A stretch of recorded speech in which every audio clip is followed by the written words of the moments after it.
This conference will now be recorded. And so she has now invested more money into Warren, and I think that those are the kind of things, like, again, like the signage, the restrooms, all that. I'm for food trucks. I think the more that we have for visitors, the better. It's just that I think we need to get some sort of our head wrapped around potential problems that aren't equitable for the rest of the people. Well, and there's some issues coming up with the farmers market, which include there are a couple of food trucks that are there regularly. But the last few weeks, the restrooms and the electrical panel have been locked. And there was an article today on the front page of the Observer. So I don't know how vendors are going to be affected, both those of us that are on site at the park and those that are food trucks. It's kind of a different issue. Yeah, I heard some. I didn't realize it was. Yeah, I heard you saying earlier that it was in that he'd been in the Observer, but I heard people talking about that issue today here at City Hall. So that article must have got a few people's attention. Yeah. I did, but I didn't realize that it was related to the paper. Yeah, it doesn't seem that the issue is unreasonable. It just seems it hasn't been enforced. So it's the Laura who runs the market hasn't been doing it, and now she is being required to. So anyway, and whether or not food trucks will be charged the same as stall vendors is another issue.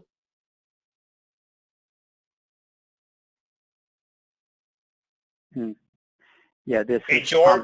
Of course. I was just going to say, Joe, do you want to go ahead and pull something together for our review then? It seemed like there was some interest in looking at what we might do, whether it be a special use permit requirement or just some general regulations in terms of the placement of a food truck. I think it is, I agree, in that fits in Bisbee, but where? Yeah. Yeah, I think we're a little too. I think we're a little too wide open on that. Do we have anything at all that relates to food trucks? They have to be on private property. They cannot be on public property unless there's a special event, and then they get that special event license. Now the food trucks that are down and the sales that go on down at the farmers market, I think the farmers market is considered a kind of a special event that goes on, so that's acceptable. But we can't. They're not allowed to be selling off of the public property, and it's supposed to be on commercial property too. And from my experience, when I was the president of Bisbee Pride, in 2018, I had 11. I think we had 11 food trucks for Bisbee Pride weekend, and I was very proactive in going to all of the restaurants at first and asking them if they wanted to be an official sponsor. And a lot of the restaurants did not want to pay Bisbee Pride to be an official sponsor because for many years prior to that, they had just been able to be open and capitalize upon the food sales. Well, since it was our #1 money-making event for the actual organization, that's when I said, okay, well, we're going to get food trucks this year. I'm just letting you know. And they really, the restaurants, a couple of them, really, they came to me and said, you're killing our business for that day. And I said, well, no, I'm not killing your business. You're taking away from the big, like this, second or third biggest money-making event for the city of Bisbee, is all sponsored and put out by Bisbee Pride. So I understand the impact of food trucks. If you get over, let's just say, more than 3 or 4, we are definitely going to be cutting into the restaurant food sales. That's something that really did happen in 2018. So I'm sure that it's not going to be a popular thing with the restaurants. It's hard to find a balance on that because, you know, you do look at the restaurants that we have here, and they've been turning their taxes for years, and they deserve a certain amount of respect for that. Yeah. Not all the tourists can afford the price points of, you know, certain restaurants. So we do, like, I still remember when Gumper's Alley, you know, had hot dogs, and, you know, right across from the cornucopia where Poco is now. When I first came to town, Gumper's Alley was there. So food trucks would be, it's just that, it's that delicate balance of not taking away from the restaurants, but serving at a price point that, you know, not all the tourists can afford either, you know. Yeah. Or the city workers or the servers, all the servers that get out at night and there's nothing open for them, yada, yada, yada. Yeah. And it's, of course, the regulation or putting more regulations on the food truck isn't anything that we want to jump into hard and fast, because there needs to be a lot of consideration and a lot of input, and to come up with something that isn't just a reaction to specific things that are happening here, but that's something that's really well thought out instead of just applying to several instances. The consensus of the group then that we'd like Joe to bring to us some considerations in terms of what are some of the things that we need here. We're not interested in a detailed guide regulation, but certainly are there some things that you feel that we need here in Bisbee. So you can bring us something to another future agenda item. Will do. Okay. Agenda item 4, discussion regarding parking plan and study. I guess I suggested that at our last meeting. A couple of months ago, I've had a meeting specifically on this with our city manager and with Louis Pollock. My opinion is that there's certainly, the city has a lot of on their plate right now, and certainly the budget is limited. I don't see any action being taken by the city council at this time or stuff. I don't know what we can do as a commission. I did have a concern why I brought it up at our last meeting, is that we did set a precedence of selling public property to a private for parking. And is that something we want to continue doing? And also, I'm continually concerned about, right now the city has a moratorium on parking in terms of for businesses in the downtown area.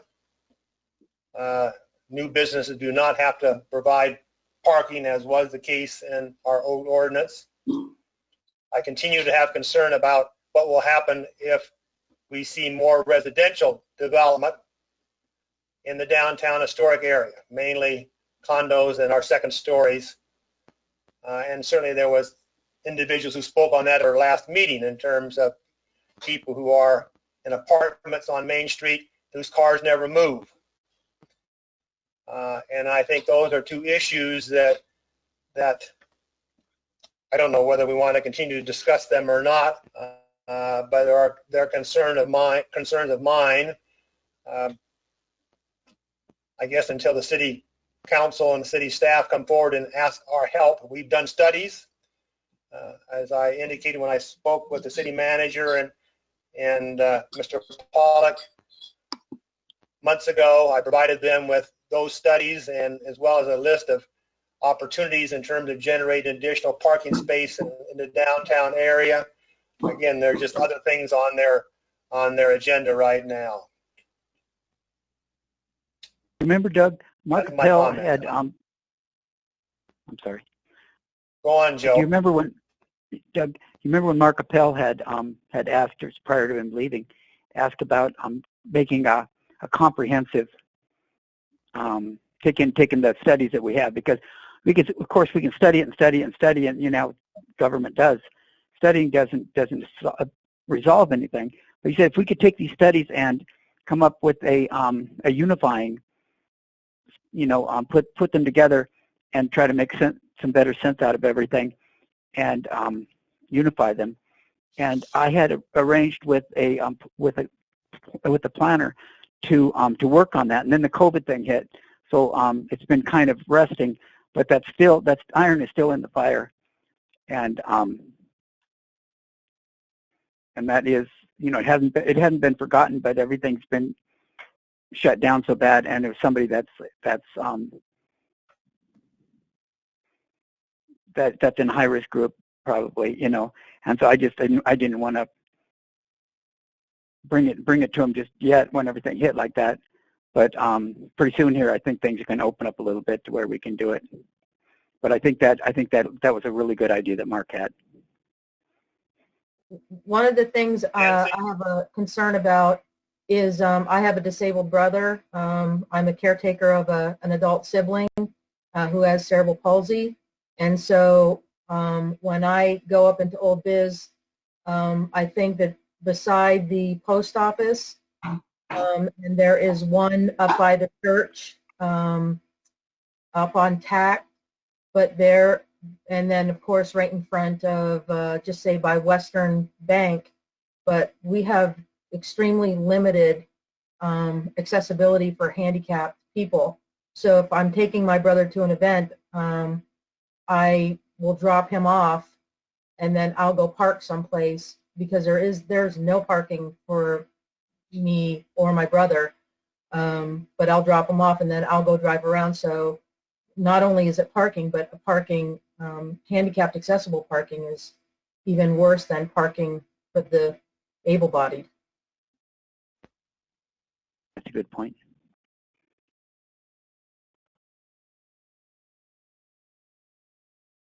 I can't think of one handicapped place in the Gulch. I can't think of one. I think eventually Old Disney's going to have to wind up having parking meters again, just to keep the people who work in the stores and such from parking down, you know, in the main downtown areas and congesting it up, you know. Certainly, when I was on the Planning and Zoning Commission earlier, John Charlie was the planning director, economic development director, and he made a presentation to us in terms of researching what other communities had done in terms of parking meters, and it was certainly a very compelling argument for parking meters. But you know, those are some of the options that we have.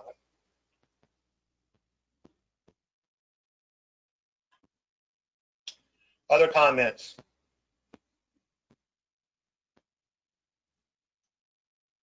Do we still have an accessibility commission, or can we not get anyone to serve on that board?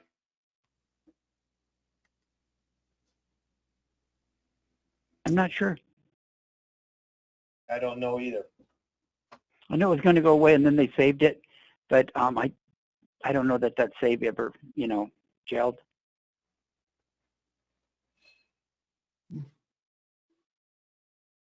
I know that we visited, I think it was like my first year on the board. Didn't we talk about having resident parking permits or something? Did we talk about that like my first year? Yeah. In the one study that was advocated.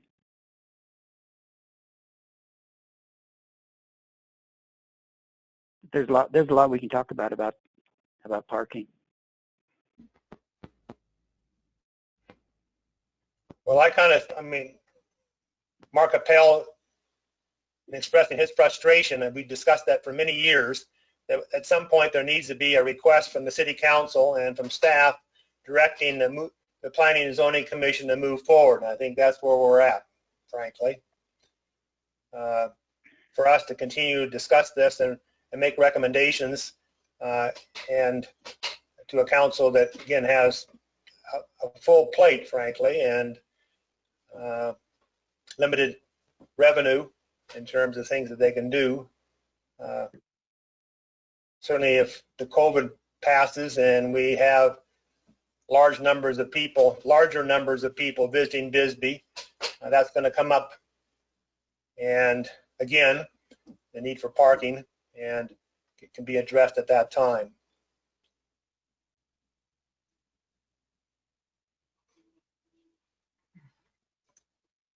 Other reactions or comments?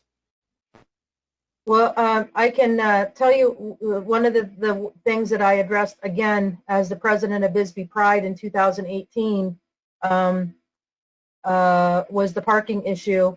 And so we actually rented, the organization, the 501c3, rented 2 vehicles from one of the places in Sierra Vista, and we shuttled people from the pit, the parking at the pit, up into town.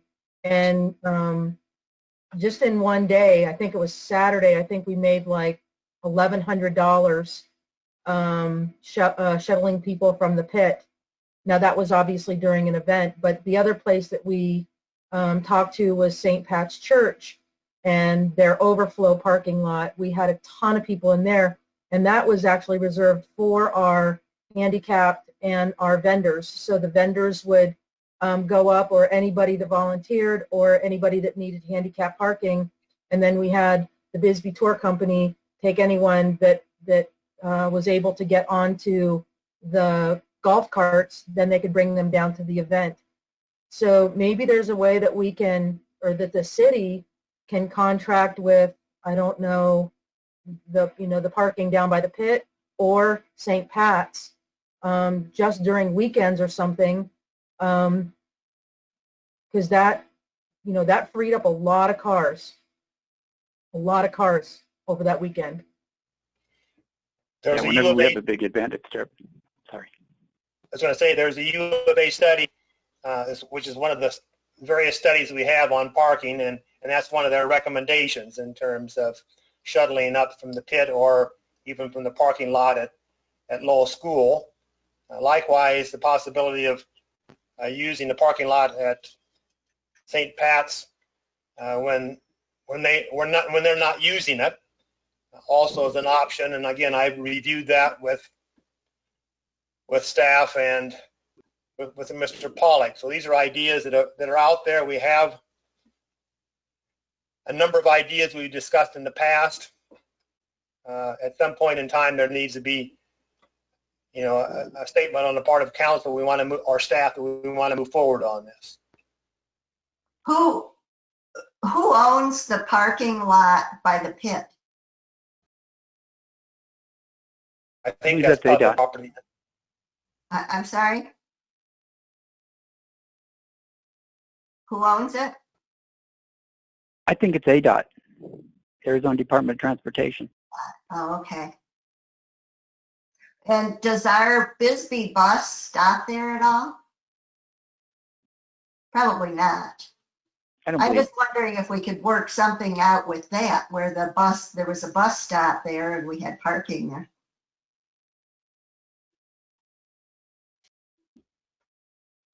Again, those are all ideas that have been discussed and are possible.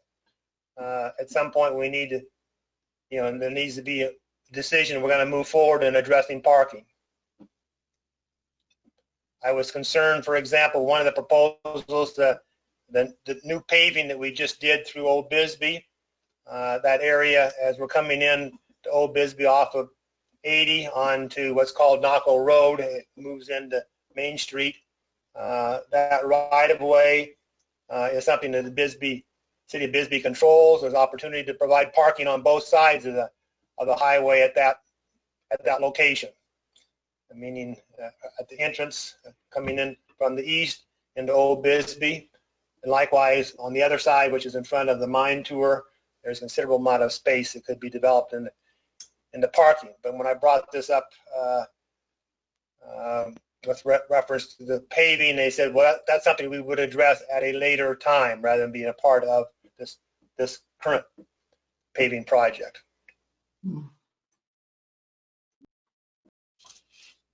So anyway, there's a number of possibilities if we are encouraged to pursue them.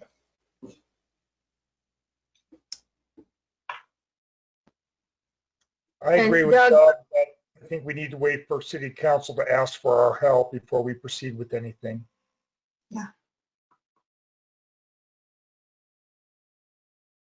Okay. Move on to agenda item 5, which is discussion regarding auxiliary building units. Joe, I'm not aware of this. The we had talked about whether or not that was something that is a number of months back, probably last summer, talking about whether or not that was something that we could look at. Was we've got the feeling is with the staff here that we've got the infrastructure that's all in place everywhere, and that it's not that if we allowed auxiliary dwelling units, that it's going to provide places for the more disadvantaged to live. It's going to create revenue for the city because there'll be more people connected to our city utilities and such, and paying taxes. And I mean, when they go to the grocery store and spending their money here and such, that that's maybe a way of combating so much of this vacation rental that's going on, which kind of cuts into our. Although some of it probably would fuel vacation rentals also, but it's being used in a lot of places as trying to help the young people and keep them in town, and that some of that stuff that I'd sent you. But it's something that I just wanted to that we could kick around. You could look at, and if you think it's something that we could begin moving towards finding a way to do that. If it was something that was going to be within your something that you'd like to see happen. Don't you? Oh. Ginger? Okay. I think this overlaps a little bit with tiny houses. And when I read the information that you sent out, Joe, one of the things that occurred to me that I think is way too restrictive is that the kitchen isn't allowed in these over-the-garage apartments or basement dwellings. I think that those would be much more usable if a kitchen was allowed to be included. And I don't see the real distinction between auxiliary dwellings and tiny houses, other than location. That's a good point, Ginger. I'm going to take a look through my zoning code right here quick. See, they're already we allow people to have auxiliary units in residential areas, but they cannot have. Currently, what we allow is accessory living quarters, is what they're limited to. So they can't have cooking, and right now that is a right that people have, that's permitted use on residential. But what we'd like to do is to raise that standard from accessory living units to the auxiliary dwelling units, which would allow cooking and full dwelling, independent dwelling. Sandy? My understanding is tiny houses are placed on vacant lots, vacant land that has no existing structure on it, where ADUs are units that are built on a lot that already has a single family home existing. And it can be connected, such as a basement or a garage or another separate unit. So that's a distinction that I saw, was that the tiny homes go on a lot, a residential lot where there's no existing structure, and the ADUs go on a lot where there is already an existing single-family home. But it could be the same building. I could put Yes. a tiny house in my backyard. But then if it's a tiny house, it can have a kitchen. Right? So if I was going to do that, I'd call mine a tiny house, not a, yeah. I don't think the definition is limited as you kind of presented it, Sandy. But that might be something you guys want to do. But I think it should be a little broader than that, to where a tiny house could be put on a lot that has enough room for a secondary unit, or it could be put onto its own parcel. Seems like we've discussed this once before. I thought, I was under understanding that there's a state law that prohibits cities from prohibiting what we used to call mother-in-law dwellings on properties. And so by state law, they are generally, is that not true? Well, it depends on what you call the mother-in-law's units. What I said is that, like I said, the accessory dwelling units, which is to say that they're an accessory to the or they're auxiliary to the primary use, which is the main home. So they'd be associated with it, like, you know, an overflow or where grandma lives. But she's not allowed to have cooking facilities in any of the new stuff that goes up. But interestingly, what we find a lot is we find these units all the time, and they've been here for a while. Maybe they were just done not too long ago. We can't really tell. We usually we're not causing people to close them up. We're just billing them extra and moving forward. So there's an inequality that the ones that we catch, we don't make them, you know, go away. But the ones that are asked, if they ask to do it, they're not allowed to. If they're asked to build something new, I have a question about not straight. So my question is, so if there's an auxiliary thing or a tiny house, whatever we want to call them, will they both be going into the same sewer, or are we going to be collecting 2 sewer bills for the one property? You know what I mean? Currently, even if they are on the same sewer line, we're not charging by the sewer line. We're charging by the dwelling. By the dwelling. Yes. It's not the tap on the sewer. It's the dwelling unit. Well, certainly here in Warren, there's, you know, historically, many homes have an apartment on the back of the lot that was rented out to single minors and others. And some of those are still in use and some are not. I know that certainly my neighbor is redeveloping theirs right now, so you're familiar with that, Joe.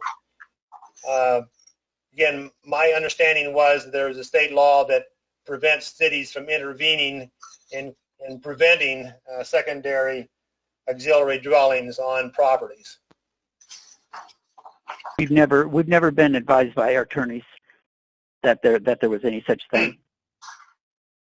I was assuming, I kind of remember that being discussed at a prior Planning and Zoning Commission, and that was presented to us. Well, I would suggest you look into that, and if we want to modify our ordinance to allow kitchens, then maybe that's something we need to do. Again, I'm not sure how you're dealing with people who are renovating some of these historic secondary dwellings on properties. And if you need any help in that area, then make some recommendations to us. Okay. But you the commission is ultimately in control, and I don't mean to I bring these things, and it's you guys tell me what direction you want to go, and we go that way. I don't want to dominate you either. Well, I think we agree with you on this one here, so. Okay. Okay, we'll move forward, and and that's something I will be giving to, the way that our attorney is right now, that I have to give it to the city manager, who gives it to the attorney. But we'll find out if there is a state law, and we'll go forward from there. Doug. Okay, good. Again, there is some opportunity here, just what you said in your opening comments, that certainly lower income apartments is something that's scarce here, and that this is certainly one source of those, as it has been historically. Again, we have a tradition of these auxiliary buildings on properties, particularly in Warren, but throughout Bisbee, and they can be developed and used or not. So, okay, well, we'll discuss this further at a further meeting then, future meeting. And I'd like to clarify too, Doug. I think when we were talking about the state law, I think that had to do with, we were talking about bed and breakfasts. Right. At that point. And there was a state law that was passed that prohibited us from pretty much regulating the bed and breakfast and the Right. vacation rentals. I think that's what you were thinking of.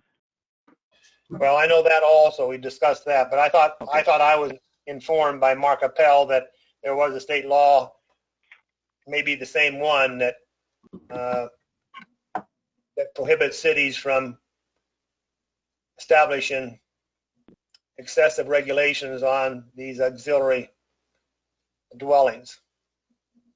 So you'll bring us something in a future meeting. I will.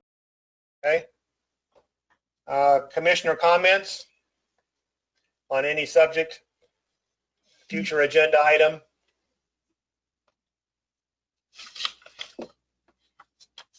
Can we discuss what happened in terms of our recommendation for let's see, what was it you just sent out to us? Well, that was on Williams. Shoot. Oh, James the Terry. So we're declined to accept somebody's application. Well, what you just sent out to us yesterday's mail about the James Terry, that the city council turned that down. Oh no, it was the city staff. There was a third proposal for purchase, but it had to do with the right of way. We really can't be discussing. It's not on the agenda. Okay. But I'll bring it. I can give you guys send you some more information on that. Because I thought that we had discussed that at our last meeting and moved it forward, so I was confused as to what happened. Right. No, this is a separate application. Okay, for another piece of property. Okay, pardon me. I apologize. Not a problem. I Other can draw items? that conclusion. Any other comments? Do I have a motion for adjournment? I'll make a motion to adjourn. Is there a second? I'll second. Okay, we are adjourned. Thank you all. Thank you, Joe. Thank you, Commissioner. Thank you. Thank you, guys. Aye. Nice meeting. Bye. Have a good night.